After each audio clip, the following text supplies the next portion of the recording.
Fue escritor, teólogo, compositor, reformador y probablemente la figura religiosa más conocida del siglo XVI. Su nombre, Martín Lutero.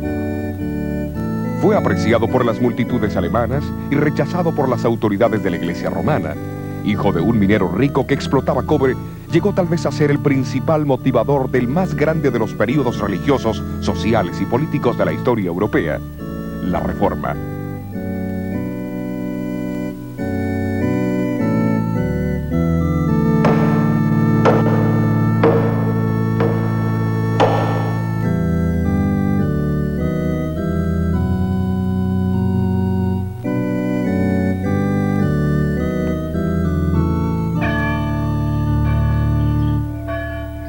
Los europeos que vivieron en el comienzo del siglo XVI probablemente tuvieron poca noción de los cambios que irían a arrasar con los conceptos de la vida medieval.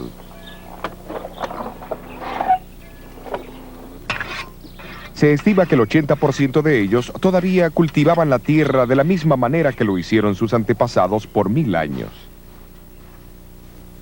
No obstante, delante de ellos aparecían señales que denotaban que un cambio era inminente. El invento de la imprenta por Johann Gutenberg, la elaboración del papel y el espíritu general de investigación fueron impulsados por el Renacimiento.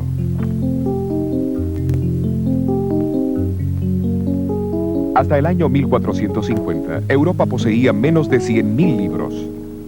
Para el año 1500, el número aumentó dramáticamente a 9 millones de ejemplares. Uno de los mayores resultados de la obra de Gutenberg fue eliminar el monopolio que los ricos y el clero tenían sobre la Biblia. En las manos del pueblo común, las escrituras harían desaparecer la gran oscuridad que envolvía a Europa.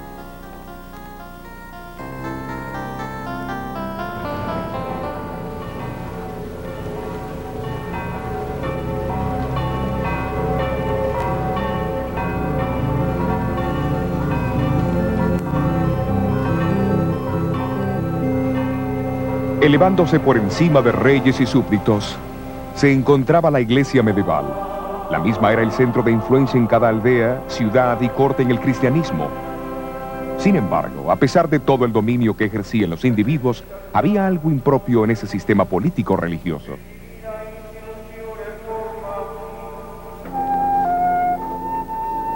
Europa estaba llena de personas pobremente educadas, de sacerdotes y monjes haraganes y amadores de placeres, que se interesaban más en los beneficios personales del sacerdocio y el poder que les confería que el del mismo bienestar espiritual de aquellos a quienes deberían servir.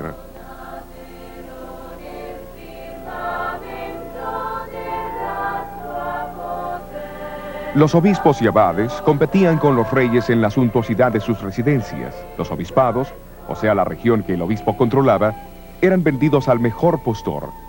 De hecho, la vida de muchos clérigos había llegado a ser una afrenta para la religión. Se le enseñaba a la gente que si se confesaban regularmente ante un sacerdote, pagaban sus diezmos y ofrendas, asistían a la misa, participaban de un peregrinaje hacia el santuario del santo más celebrado o realizaban algún acto de mortificación corporal. La salvación estaba asegurada. Ya en el siglo XVI, la Iglesia se había desviado de la simplicidad, de la pobreza y del poder espiritual de sus raíces. ¿Cómo ocurrió semejante cambio? Los primeros cristianos compartieron las buenas nuevas de la vida, la muerte, la resurrección y la ascensión de Jesucristo por todo el Imperio Romano. Enfatizaron que la salvación se encontraba solo en Cristo y que era un regalo recibido por la gracia de Dios y la fe en Él. Aquellos que respondían al llamado se unían a su iglesia, pero esa iglesia muy pronto estaría como una fortaleza sitiada. Al principio los ataques vinieron de afuera. Emperadores como Nerón, Trajano y Diocleciano asesinaron a miles de cristianos por su fe. Aquí en el Coliseo, por ejemplo, los cristianos eran arrojados a las fieras para ser despedazados mientras se escuchaba el frenético aplauso de la muchedumbre.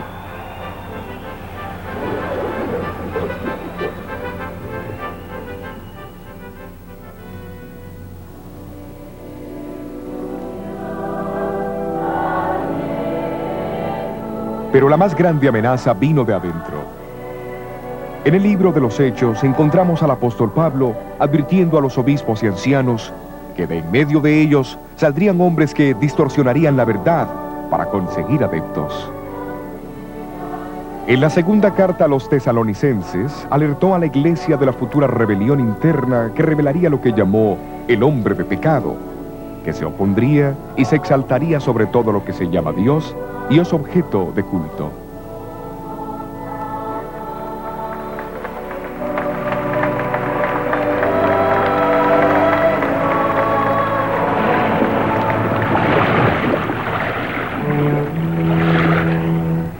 Las advertencias de Pablo se basaban en una profecía del Antiguo Testamento. Siglos antes, el profeta Daniel, en el capítulo 7 de su libro, describió la ascensión de 4 imperios mundiales, simbolizados por 4 bestias que salían del mar. Un león, un oso, un leopardo de 4 cabezas y una cuarta bestia terrible con 10 cuernos. Describió también cómo el cuarto imperio sería el más fuerte de todos, pero que se dividiría en 10 reinos menores.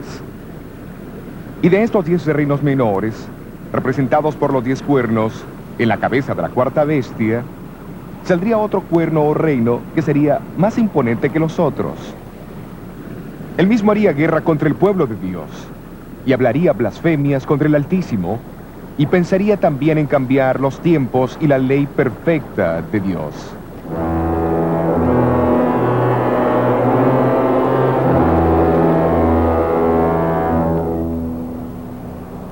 El comentario sistemático más antiguo sobre el libro de Daniel fue escrito por Hipólito, un brillante erudito del siglo III. Él fue uno de los que identificaron a Roma como el cuarto gran imperio de la profecía de Daniel. Hipólito predijo que la caída de Roma sería el próximo gran evento mundial, seguido por la aparición del Anticristo. Desde el segundo siglo encontramos a los cristianos orando por la continuidad del imperio romano para que se postergase la aparición del temible Anticristo. De acuerdo a la predicción, este poder surgió de en medio del imperio romano. Entre todos los obispos nombrados como líderes de la iglesia en diferentes regiones, el obispo de Roma gradualmente asumió el papel principal. El pastor de Roma, la reina de las ciudades, llegó a ser el rey de los obispos.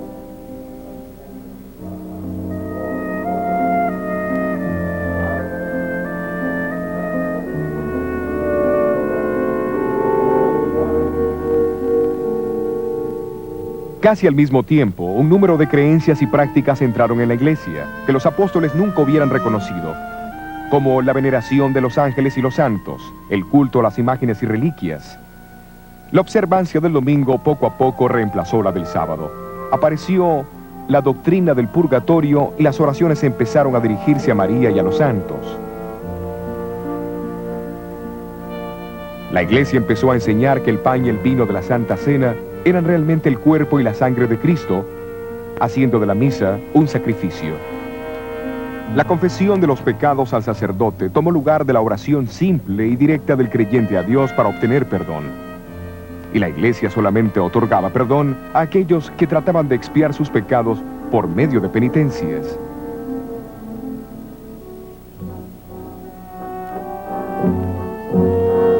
Por obsequios y servicios rendidos a la iglesia o por buenas dádivas, el Papa y sus obispos proveían lo que llamaban indulgencias. Estas podían acortar y aún cancelar el sufrimiento de los pecadores en el fuego del purgatorio. Negando la gran verdad bíblica de la salvación por la fe, la iglesia distribuyó los méritos de Cristo, los de la Virgen María y los santos, dando garantías escritas que eximían de los dolores del purgatorio. Podía comprarse de un obispo la absolución de años de castigo en el purgatorio al reparar una iglesia, construir un puente o cercar un bosque, así como al recitar cierto número de plegarias o el hacer un peregrinaje para ver las reliquias de los santos.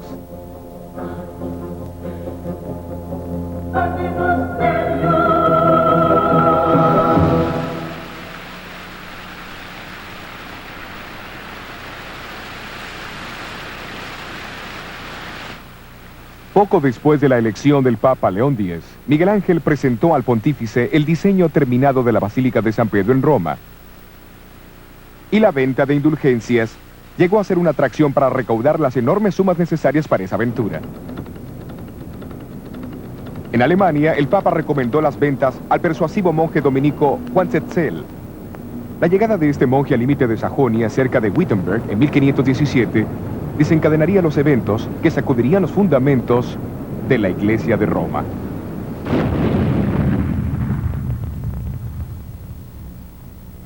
La Iglesia del siglo XVI se había apartado de la verdadera fe y necesitaba desesperadamente una reforma.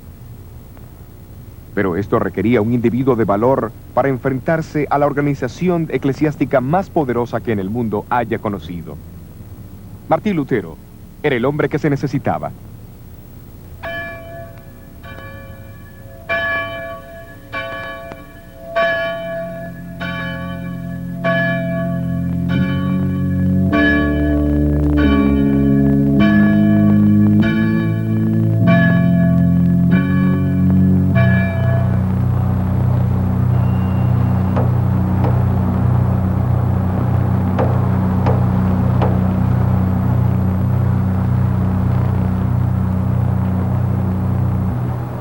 Fue en la víspera del Día de los Santos, octubre 31 de 1517, cuando Martín Lutero eligió clavar las 95 tesis en la puerta de la iglesia de Wittenberg.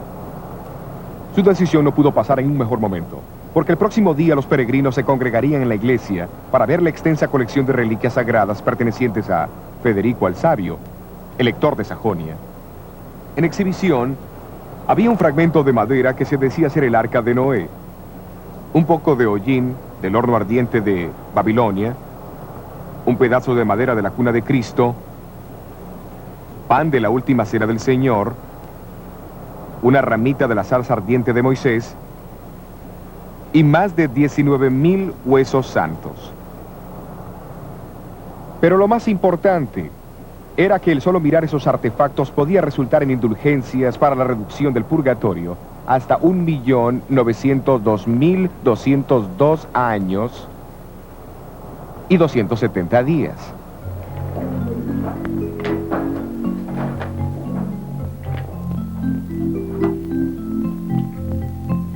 Aunque la intención de Lutero solo había sido usar su tesis para debate académico, él no pensó en la invención de la imprenta de Gutenberg. Al cabo de 2 semanas, su tesis en contra de las indulgencias y la proclamación del poder papal se leyeron por toda Alemania. En pocos meses, todos los cristianos conocían sus escritos.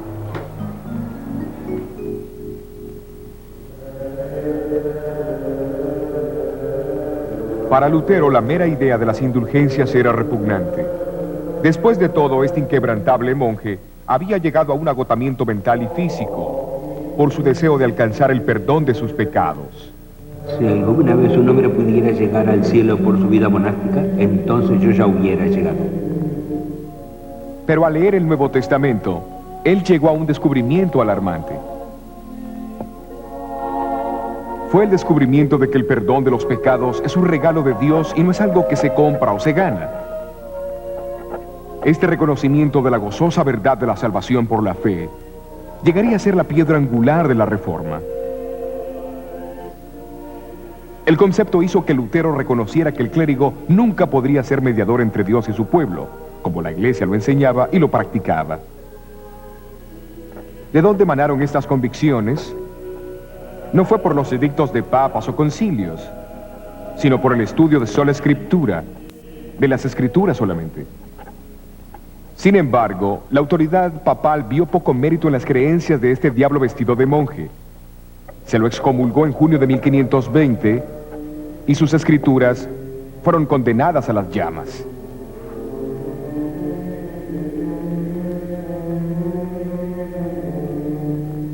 Fue en ese tiempo que Lutero enfocó su estudio de las escrituras en las profecías de Jesús, Daniel, Pablo y Juan, en relación con el surgimiento del anticristo. Los capítulos 7 y 8 de Daniel y la descripción de Pablo acerca del hombre de pecado en 2 Tesalonicenses 2 recibieron especial atención. En el año 1521, Lutero produjo su primera obra relacionada con las profecías. Los fundamentos de la Reforma tenían que estar firmemente anclados en la verdad profética. Al identificar al Papa como el Anticristo en 1521, Lutero unió su voz a la de muchos ilustres eruditos de la Biblia que le habían precedido. Hombres como el predicador bohemio Juan Milix, quien 150 años antes había clavado una plaqueta en la antigua catedral de San Pedro, declarando que el Anticristo ya había tomado su lugar en la iglesia. Muy pocas cosas en este mundo son más poderosas que la verdad profética cuando el tiempo de su cumplimiento llega. Lutero, fortalecido por las profecías de Daniel, estaba ahora preparado para su hora más brillante. A fines de marzo de 1521, él recibió una citación del nuevo emperador del Sacro Imperio Romano, Carlos V, para comparecer delante de él en la dieta o parlamento que se convocaría en la ciudad alemana de Worms.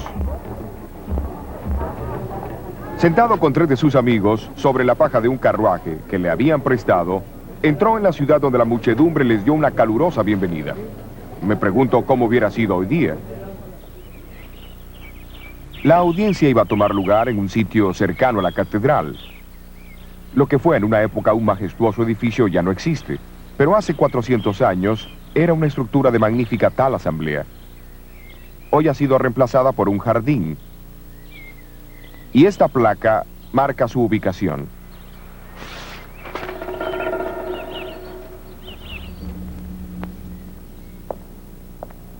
Nunca antes, en ninguna época, había comparecido un humilde monje ante tantos reyes, príncipes, nobles, diputados, embajadores, varones, señores de la realeza, obispos y prelados de la iglesia. Lutero no tenía nada más que lo sostuviera que su fe en Cristo y en las Escrituras. Cuando se le pidió que se retractara de sus escritos, pronunció las palabras que sacudirían al mundo. Menos que esté convencido por la razón y las Escrituras, yo no acepto las autoridades de papas y concilios, porque ellos se contradicen. Mi conciencia está cautivada por la palabra de Dios. Yo no puedo, ni quiero retratarme en nada, porque ir en contra de la conciencia no es correcto, ni prudente. Esta es mi posición. No puedo cambiar. Dios, ayúdame. Amén. Un monje solitario en contra de la antigua y casi universal opinión de la raza humana. Pero esa conciencia, cautivada por la palabra de Dios, yace en el corazón de la reforma de la Iglesia. Es notable que en la dieta de Worms, Lutero no fue acusado de enseñar una nueva herejía, sino de apoyar las opiniones de otros que vinieron antes que él. Entre ellos estaba el estudiante inglés Juan Wycliffe, que fue llamado la estrella matutina de la Reforma.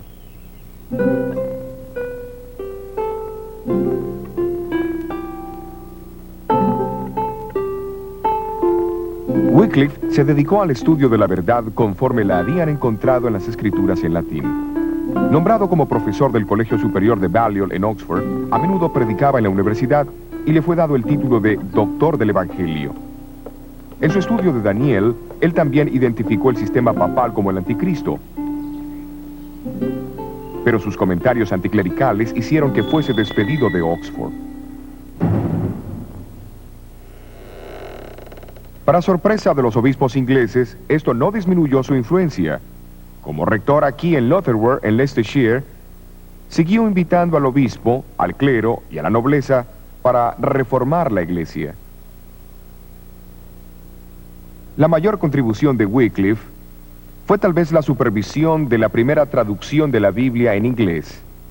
Esto echó el fundamento de la reforma que siguió y encendió una luz en Inglaterra que jamás se apagaría.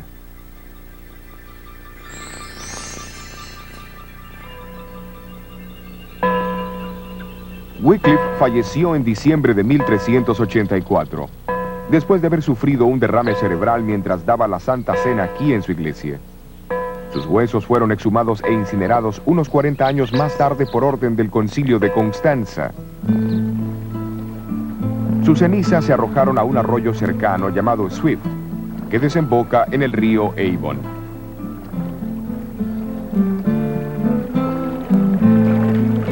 El río Avon al crecer, el Severn hacia el mar, como la obra de Wycliffe, las aguas se extenderán.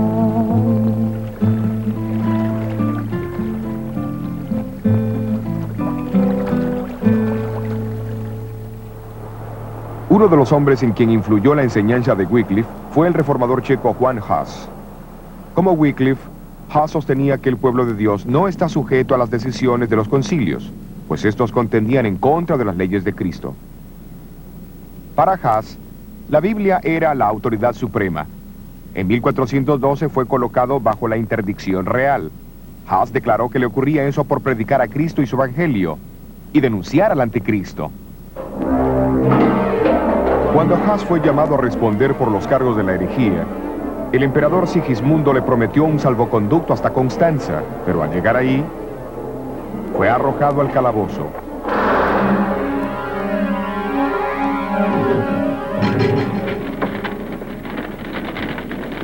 El mismo concilio de Constancia que había ordenado la exhumación de los restos de Wycliffe, condenó a Hus a la hoguera el 6 de julio de 1415. En todas las edades, Dios dispuso de fieles testigos de las verdades del Evangelio. Aunque ellos no siempre percibían esas verdades claramente o sin errores, amaban a Dios y a su palabra, y habían seguido la verdad como ellos la entendían. El profeta Daniel usó imágenes literarias de una bestia y de cuernos para profetizar el surgimiento y la obra del gran sistema religioso apóstata que perseguiría a la minoría de los fieles de Dios. Y en el capítulo 12 de Apocalipsis, el apóstol Juan también usó símbolos para describir la experiencia del pueblo de Dios en las manos de este poder. Él habla de un terrible conflicto entre un gran dragón rojo y una hermosa mujer y su descendencia. El dragón es identificado como aquella antigua serpiente llamado Diablo y Satanás, que engañó al mundo entero. La hermosa mujer representa la fiel iglesia de Dios. El comienzo de este conflicto se describe en Génesis capítulo 3. Dios dijo a la serpiente que él pondría enemistad entre ella y la mujer, y entre su simiente y la de ella. Ahora en Apocalipsis 12, Juan ve la continuación de esta guerra de odio entre la serpiente, el dragón y la mujer.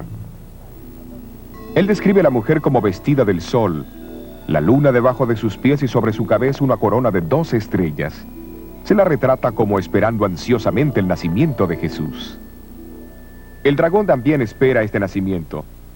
Cuando se frustran sus intentos en contra del niño varón, él se vuelve contra la mujer o la iglesia.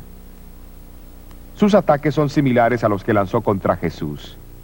Primero con persecución y muerte, y luego a través del sistema religioso apóstata que enterró la verdad de Dios bajo tradiciones. Pero el revelador no nos deja lamentar los sufrimientos de los descendientes de la mujer. Él explica cómo Dios preservaría a su iglesia en áreas poco habitadas, simbolizadas por el desierto. Ambos, Daniel y Juan, previnieron la persecución del pueblo de Dios por el mismo periodo de tiempo. En el caso de Daniel, un tiempo, tiempos y mitad de un tiempo, o 1260 días. Asimismo, en Apocalipsis 12 y versículo 6 leemos: la mujer huyó al desierto donde tiene lugar aparejado por Dios, para que allí la mantengan por 1260 días. ¿Pero será que los escritores se referían a días literales? Por más de 2000 años, los estudiosos de la Biblia han identificado el principio de día por año. Mucho antes del nacimiento de Cristo, los judíos que tradujeron el Viejo Testamento al griego fueron los primeros en atribuir este principio al libro de Daniel. Desde el siglo XII, escritores cristianos también han identificado los 1260 días como 1260 años. Durante ese tiempo, la iglesia huiría del dragón, pero Dios prepararía un lugar seguro para su pueblo.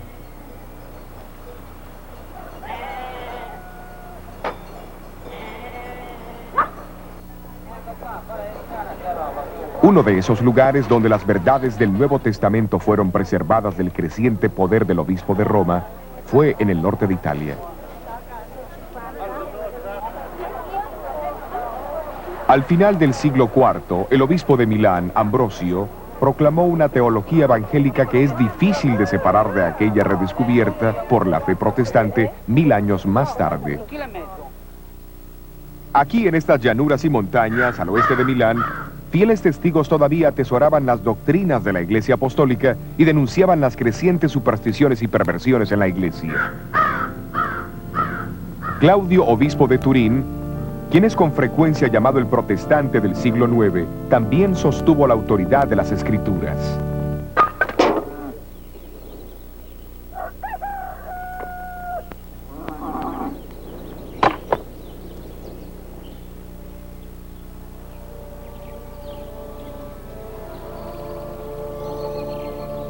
Estos cercanos valles y montañas llegaron a ser lugar de refugio para tal vez los más antiguos de los testigos que representaban la iglesia en el desierto, los valdenses.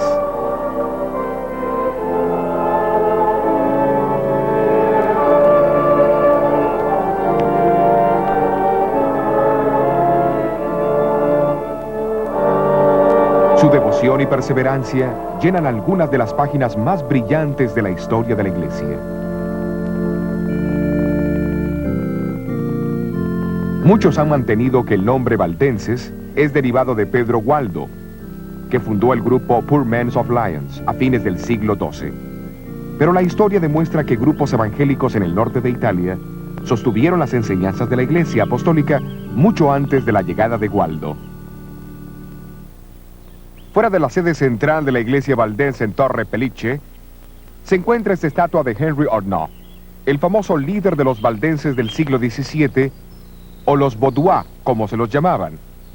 Él una vez dijo de su pueblo: en realidad los Vaudios son descendientes de aquellos refugiados de Italia, quienes después de San Pablo predicaron el Evangelio ahí. Después huyeron de su hermoso país como la mujer del Apocalipsis, a estas montañas agrestes, donde hasta este día han pasado el Evangelio de padre a hijo en la misma pureza como lo fuera predicado a Pablo.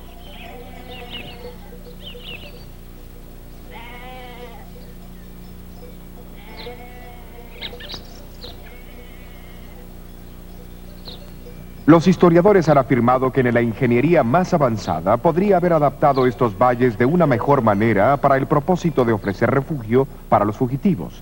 Cada uno se une al otro como una serie de cámaras entrelazadas que como un todo forman una sola fortaleza de increíble resistencia. Y fue a esta fortaleza, preparada para ellos por el mismo Dios, hacia donde huyeron los valdenses durante los 1260 años de supremacía papal.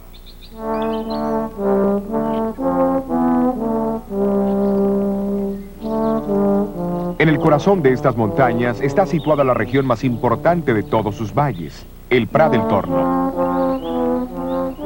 A este valle, bañado por el río Angroña y rodeado de maizales, pastizales, árboles frutales y enormes castaños, volvían los valdenses, cuando eran atacados por sus enemigos. Fue aquí también donde fueron entrenados sus misioneros, en el colegio de Barbes. La Biblia era su único libro de texto. En los siglos anteriores a la invención de la imprenta, memorizaban evangelios enteros y muchas de las epístolas.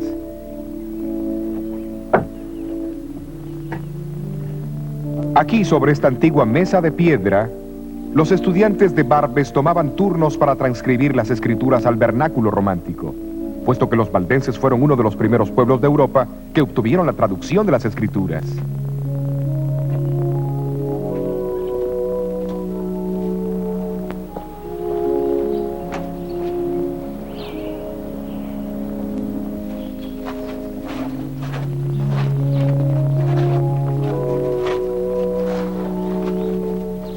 Más tarde, disfrazados de buhoneros, los valdenses viajaban por Europa central y meridional, ocultando las copias del Nuevo Testamento en sus vestimentas. Les era posible dejar más que simples conveniencias materiales a sus clientes. Mientras los valdenses crecían en el número y en influencia, la Iglesia de Roma comenzó a inquietarse enormemente. La misma reconoció que si se permitía que este movimiento se expandiera, lograría superar todo lo que a Roma le había llevado siglos para alcanzar. A comienzos del siglo XIV comenzó la terrible furia de los inquisidores papales. Los sencillos y pacíficos valdenses llegaron a formar parte de la Iglesia del Desierto, como Juan el Revelador había predicho. Pero así como en Apocalipsis 12 dice que la tierra ayudó a la mujer y la tierra abrió su boca y tragó el río que había echado el dragón de su boca, así las montañas dieron protección a los valdenses durante las cruzadas organizadas.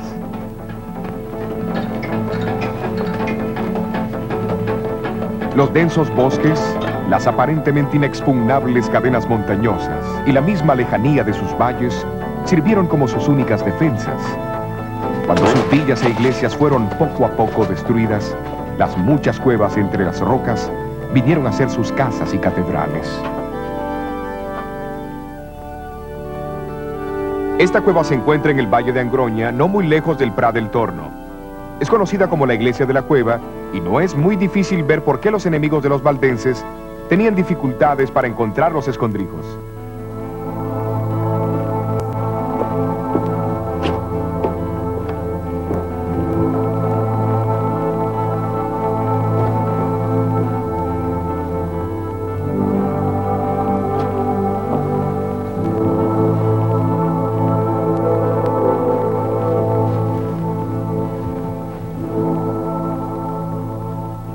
Sin duda fue un tiempo espantoso, pero también de conmovedora confraternidad, mientras los vecinos se reunían de aquí y de allá para encontrar consuelo y seguridad en las entrañas de la tierra.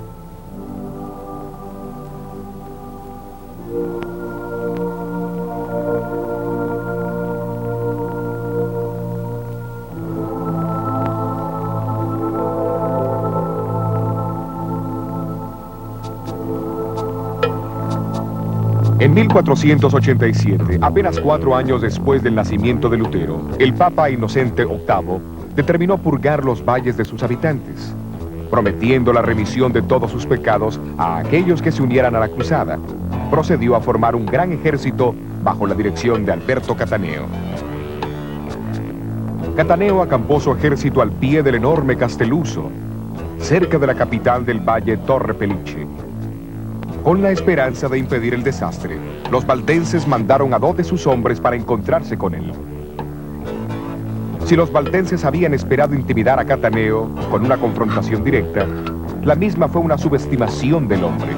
Dividiendo sus fuerzas en 2 frentes, Cataneo dirigió una compañía hacia el valle Pellice, atacando los pueblos de Vilaro y Bobbio y forzando a sus habitantes a huir a las montañas. La otra compañía siguió hacia el Valle Angroña a mano derecha del Prat del Torno, donde esperaba unirse con la primera compañía. En aquel entonces, el camino hacia el Prat estaba casi bloqueado por la barricada. Esto era una muralla empinada que cruzaba el valle, y su única entrada era un desfiladero tan angosto que apenas 2 hombres podían cruzarlo lado a lado. Hoy es lo suficientemente ancho como para que pase el tráfico automotor.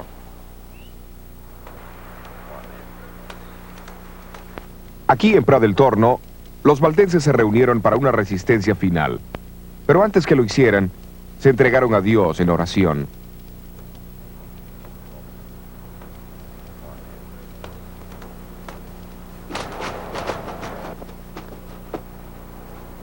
¿Enviaría Dios a su ángel para bloquear el camino del invasor? ¿O extinguiría la llama vacilante de la verdad de Dios para siempre?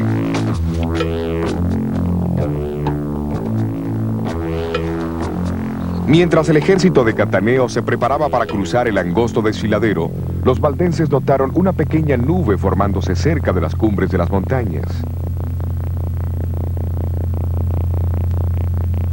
La nube se expandió y se oscureció rápidamente hasta que finalmente cubrió el valle.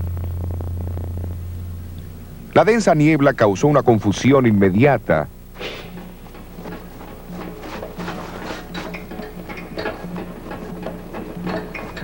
Sacando ventaja de los cambios de condiciones, los valdenses escalaron los senderos secretos sobre los invasores y comenzaron a arrojar grandes rocas sobre los soldados. En medio del pánico que cundió, las fuerzas de Cataneo comenzaron a luchar unas contra otras hasta que no quedó ni un solo hombre.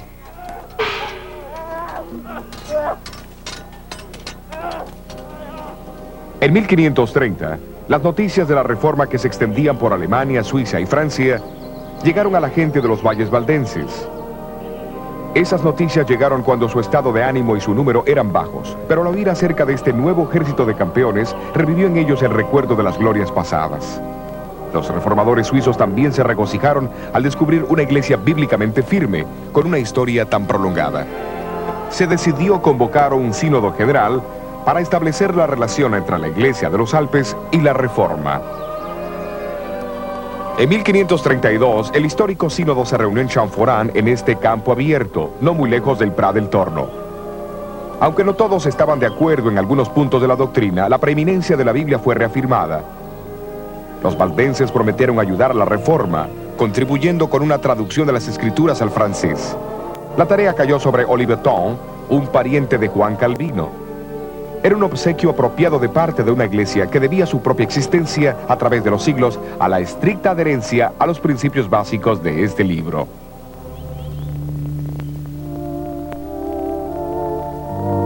Trágicamente, las persecuciones a los valdenses no cesaron con la Reforma. En realidad, se intensificaron en los años que siguieron, llegando a su culminación en el siglo XVII. El tiempo se ha encargado de cicatrizar las heridas de la gran masacre de la Pascua de 1655. Sin embargo, el recuerdo está indeleblemente grabado en las mismas rocas y grietas del imponente Castelluso.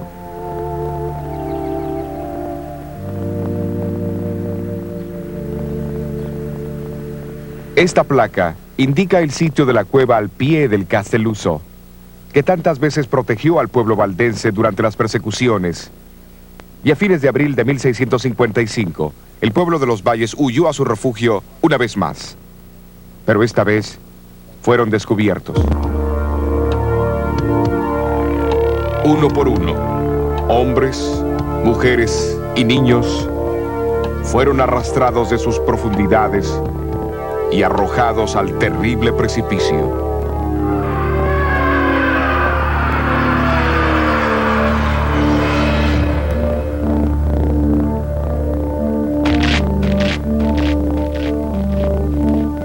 Toda la Europa protestante reaccionó con dolor y compasión. El ciego poeta inglés Juan Milton escribió uno de sus más poderosos sonetos en memoria a los mártires del Castelluso. Vindica, oh Señor, tus santos martirizados, cuyos huesos yacen esparcidos por las montañas alpinas, aquellos que guardaron la verdad antigua tan pura, cuando nuestros padres adoraban troncos y rocas, no te olvides.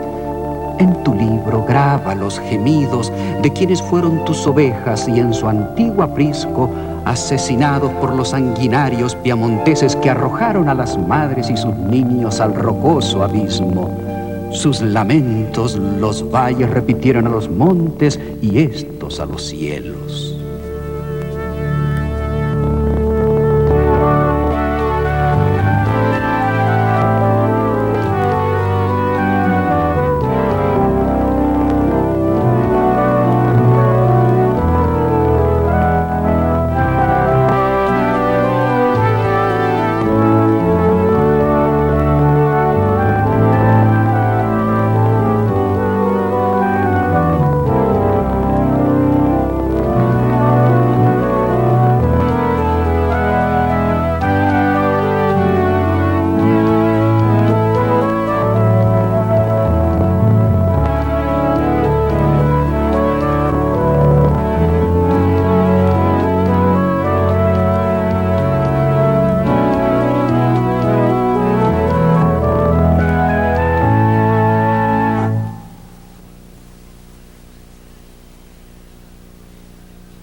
Lux lucet en tenebris.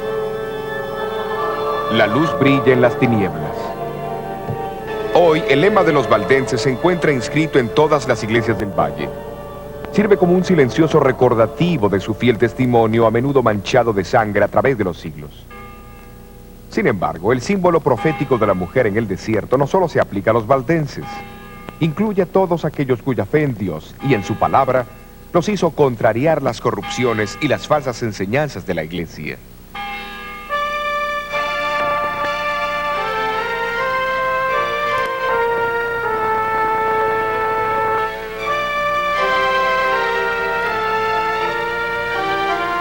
Un año antes que Lutero clavase su tesis en la puerta de la iglesia, la reforma comenzó en Suiza con la predicación de Ulrico Zwinglio, quien habló contra la venta de indulgencias y otros abusos papales y enseñó que la salvación solo proviene de Cristo.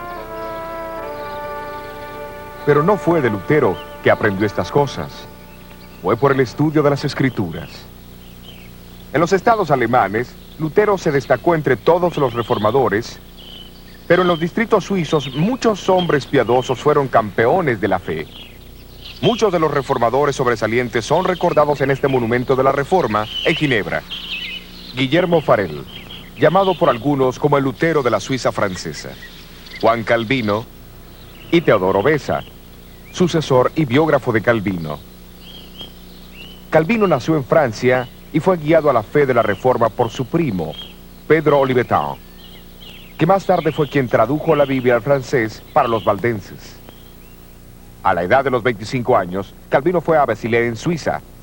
Allí completó y publicó lo que probablemente fue el volumen más influyente de la Reforma protestante, la institución de la religión cristiana.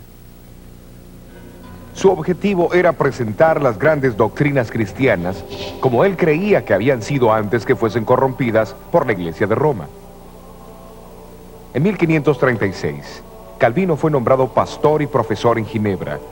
La Catedral de San Pedro vino a ser su púlpito.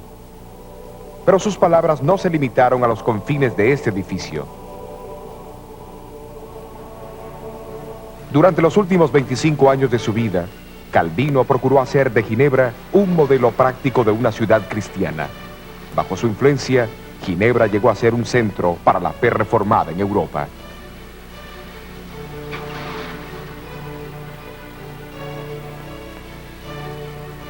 Además, estableció un colegio en Ginebra que atrajo estudiantes de toda Europa. Al completar sus estudios, los graduados regresaban a sus tierras para difundir los principios de la Reforma. Un estudiante que vino de Escocia como refugiado fue Juan Knox. Llegó a ser íntimo amigo y ardiente discípulo de Calvino.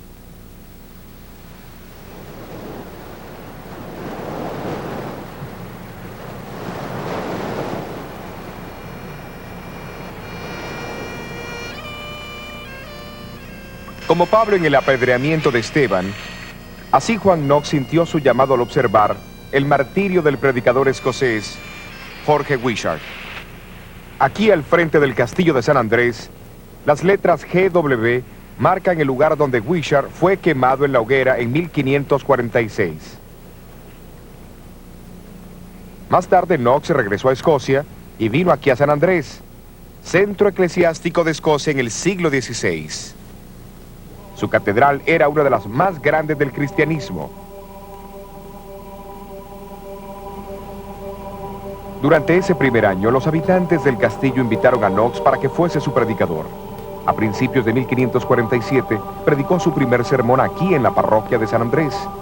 Esto marcó el comienzo de la Reforma en Escocia. No fue por coincidencia que Knox usó como texto el capítulo 7 del libro de Daniel.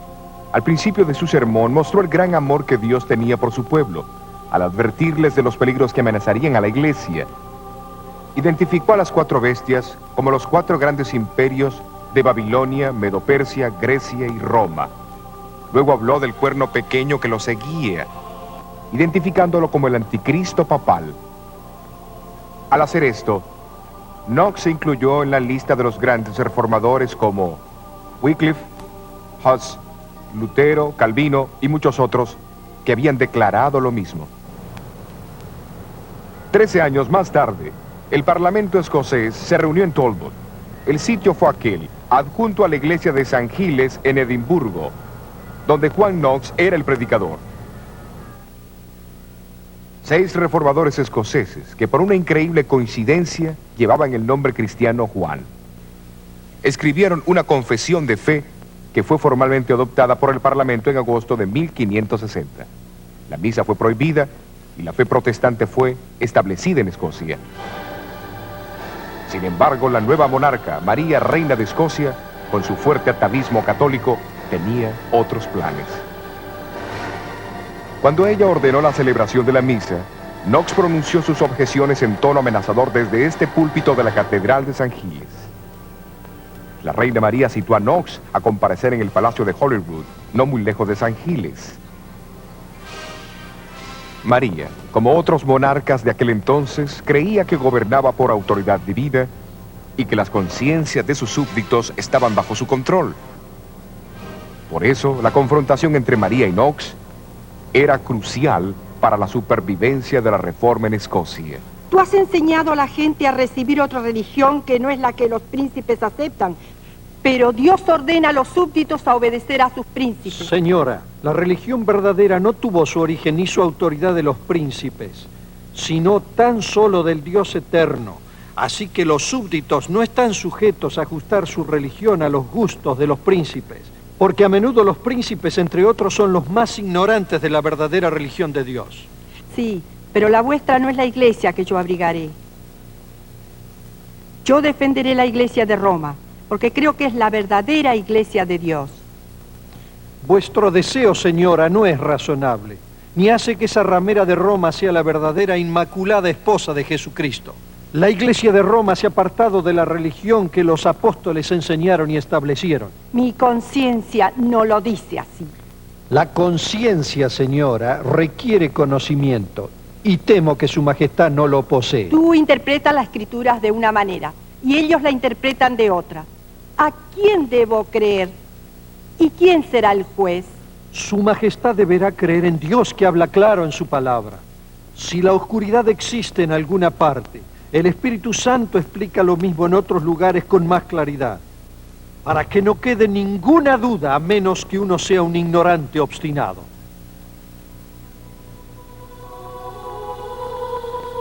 Ante Carlos V en Worms y de Knox ante la reina María en Holyrood, los momentos más dramáticos de la reforma fueron los de Lutero.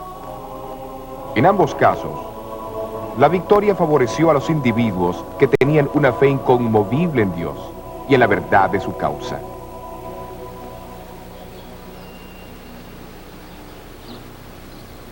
El conflicto espiritual continuó en toda Europa en el siglo XVI. En Inglaterra, la reforma formal que resultó del desprendimiento de Roma por Enrique VIII en 1534 fue en gran parte política, pero en los años que siguieron se levantaron hombres determinados a traer los principios bíblicos de vuelta a la Iglesia de Inglaterra. Esto no ocurriría sin una gran oposición. María Tudor, la hija de Enrique, asumió el trono en 1553 e inmediatamente decidió restituir Inglaterra a la Iglesia romana. Durante su reinado de 5 años, unos 300 protestantes fueron quemados en la hoguera. La descripción de la Iglesia por Juan, desde el tiempo de la cruz en adelante, pinta al pueblo de Dios como siendo acusado por Satanás y soportando gran sufrimiento hasta la misma muerte. Aquí en este patio está el monumento a los mártires. Registra más de 18.000 mártires de Jesucristo. Cerca de 100 de ellos fueron ejecutados en Edimburgo y la gran mayoría están sepultados aquí. Pero luego Juan añade las siguientes palabras de triunfo en Apocalipsis 12:11. Y ellos le han vencido por la sangre del Cordero y por la palabra de su testimonio, y no han amado sus vidas hasta la muerte. Hubo 3 hombres en Inglaterra, cuyo martirio puede representar a todos aquellos que no huyeron de la muerte durante los largos años de persecución.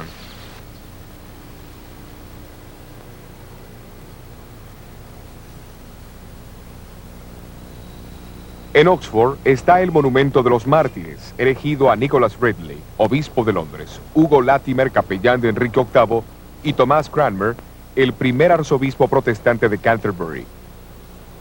Los tres murieron en la hoguera erigida en plena calle, en un lugar marcado por esta cruz frente al colegio de Balliol, donde Juan Wycliffe había enseñado casi 200 años antes.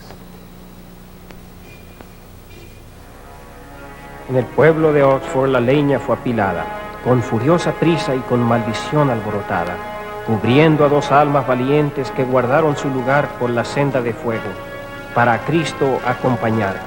Y las llamas subieron, pero el humo cegador no pudo el alma de Hugo Latimer ahogar, porque él dijo: hermano Ridley, alégrese, una luz en Inglaterra está por prenderse, que por la gracia de Dios jamás se apagará. Y el susurro de ese discurso resonó por doquier: jamás se apagará la luz de Latimer, aunque los vientos la hagan estremecer. La luz de Latimer brilló para quedar hasta que el día del juicio llegue a triunfar.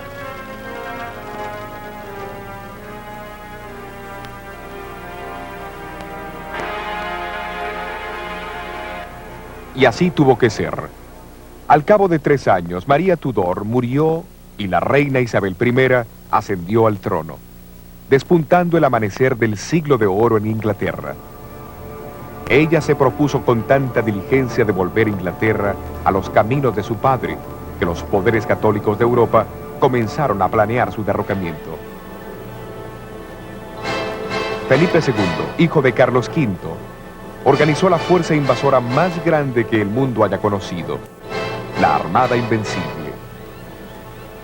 A fines de julio de 1588, los observadores situados en las partes altas del puerto de Plymouth vieron por primera vez los 130 barcos que navegaban por el canal. Bajo el comando del caballero Francisco Drake, la flota inglesa confrontó al enemigo, aunque inferior en número y armamento. En una serie de batallas durante los 10 días siguientes, los barcos ingleses más pequeños causaron grandes estragos entre los pesados galeones de España. Tratando desesperadamente de zafarse de los ataques ingleses, la desorganizada armada se dirigió hacia el mar, solo para encontrarse con una de las peores tormentas marítimas de la historia.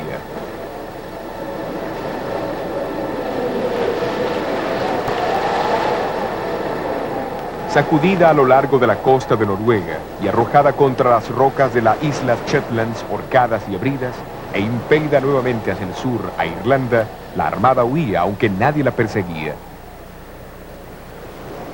De los 30.000 hombres a bordo, apenas 10.000 regresaron a España. Felipe II y los reinos católicos quedaron atónitos.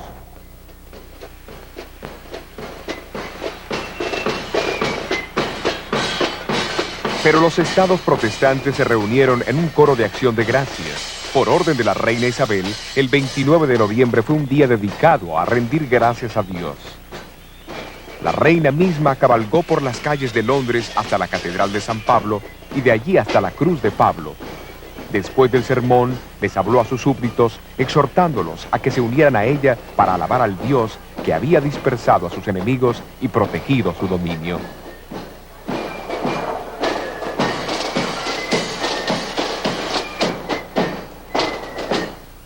Aquí en Plymouth, en el monumento que conmemora la escena de la Armada, aparecen grabadas estas palabras enigmáticas.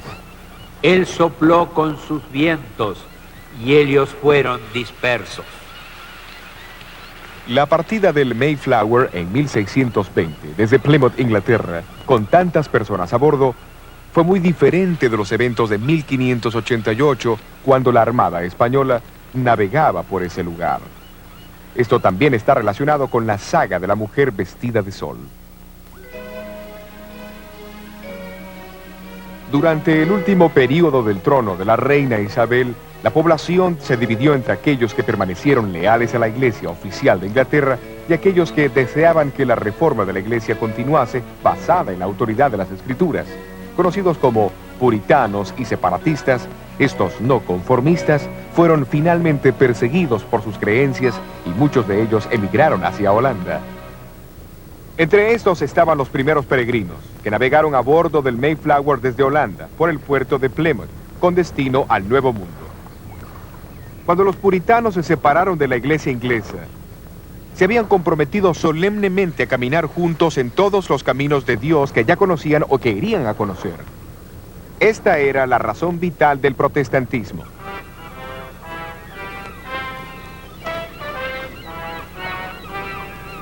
Antes que ellos embarcaran desde Holanda en 1620, su pastor Juan Robinson dio su sermón de despedida. Señaló que los seguidores de Lutero, Knox y Calvino se habían basado en las enseñanzas de esos hombres como si fueran la suma total de la verdad. Hablando de los reformadores, Robinson dijo: ellos no incursionaron en todo el plan de Dios, pero si estuviesen vivos hoy, estarían dispuestos a recibir más luz de la que ellos recibieron al principio. Si Dios les revela cualquier cosa a ustedes por cualquier otro de sus instrumentos, estén listos para recibirla, porque estoy seguro que el Señor aún traerá más luz y verdad de su santa palabra. Poco captaba él mismo el significado real de sus palabras. Más verdades brotarían de la palabra de Dios y los puritanos jugarían una parte vital. Los peregrinos desembarcaron en el peñasco de Plymouth el 21 de diciembre de 1620. Ellos fueron los primeros entre muchos miles de puritanos que en el siglo XVII emigraron al Nuevo Mundo y trajeron con ellos creencias que a su debido tiempo contribuirían al levantamiento de un movimiento religioso que circundaría el globo. De acuerdo a la profecía de Daniel 7, el poder del cuerno pequeño reinaría en Europa por 1260 años. Al final de ese periodo, que se extendería desde el año 538 al 1798, surgirían eventos que disiparían temporalmente esa supremacía. Exactamente, en febrero de 1798, las tropas francesas del general Berthier entraron a Roma, tomaron al Papa prisionero y aminoraron grandemente la autoridad y el poder del papado. De la misma manera, en la profecía de Juan en Apocalipsis 12, la mujer vestida de sol estaría en el desierto por 1260 años. Después de 1798, un movimiento surgiría que enseñaría las mismas grandes verdades enseñadas por los apóstoles, los profetas y los cristianos. Grandes verdades tales como la salvación por la gracia de Dios a través de la fe en Cristo solamente, el ministerio sumo sacerdotal de Cristo, el sacerdocio real de todos los creyentes, la obediencia a todos los mandamientos de Dios, el bautismo del creyente y la suficiencia y autoridad de la Escritura sobre la tradición estaban entre lo que la iglesia primitiva enseñaba. Tales enseñanzas, perdidas por muchos a través de la gran apostasía, serían restauradas y proclamadas al mundo en la hora del juicio final. Jesús dijo que el Evangelio debía ser predicado en todo el mundo y entonces vendría el fin. El clímax del prolongado conflicto entre Cristo y Satanás está descrito en Apocalipsis 12:17. Entonces el dragón fue airado contra la mujer y se fue a hacer guerra contra los otros de la simiente de ella, los cuales guardan los mandamientos de Dios y tienen el testimonio de Jesucristo. El concepto bíblico de remanente significa un grupo de personas de cualquier edad que haya sobrevivido a la calamidad y sea leal a Dios y a los principios de su palabra en un tiempo de apostasía final. Sin embargo, la escena de Apocalipsis 12 deja claro que hace referencia a los descendientes espirituales de la mujer en el tiempo del fin. Eso es después de 1798. Ellos pertenecen a la digna línea de herederos espirituales entre los escogidos de Dios, que han sobrevivido a los furiosos ataques del dragón a través de la historia.